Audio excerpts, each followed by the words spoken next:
Hello friends, வாங்க படிக்கலாம். இன்றைக்கி நம்ம டேட்டா கண்ட்ரோல் லாங்குவேஜ் பற்றி தான் படிக்க போகிறோம். டேட்டா கண்ட்ரோல் லாங்குவேஜ் எதுக்கு யூஸ் பண்ணுவோம் அப்படின்னா, டேட்டா பேஸில் யார் என்ன பண்ணணும் அப்படிங்கிறத டிசைட் பண்ணுறது டேட்டா கண்ட்ரோல் லாங்குவேஜ் தான். ஓகேவா? இதில் 2 டைப்ஸ் இருக்குது. ஒன்று கிராண்ட், இன்னொன்று ரிவோக்.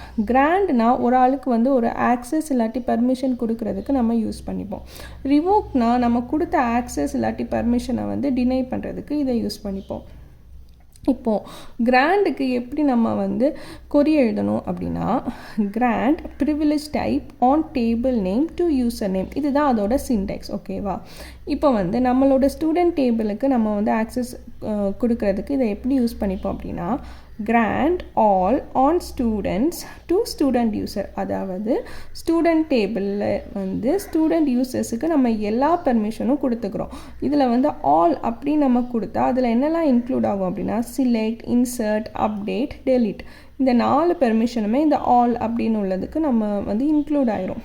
இப்போ உங்களுக்கு சிலெக்ட் மட்டும்தான் பர்டிகுலர் யூசர்ஸ் பண்ணணும் அப்படின்னா நம்ம எப்படி கொடுக்கணும்னா, grant select on table name to student users. அப்படி நமக்கு எந்த ரோல் அவங்களுக்கு கொடுக்கணுமோ அதுக்கு தக்கன நம்ம இந்த கொரியை மாடிஃபை பண்ணிக்கலாம்.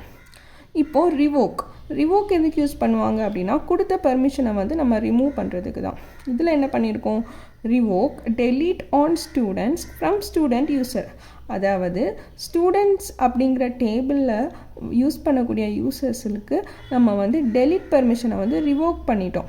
ஸோ அந்த யூசர்ஸ்னால் ஸ்டூடெண்ட்ஸ் டேபிளில் இருக்கக்கூடிய டேட்டாவை சிலெக்ட் பண்ணிக்கலாம், இன்சர்ட் பண்ணிக்கலாம், அப்டேட் பண்ணிக்கலாம், ஆனால் டெலீட் பண்ண முடியாது.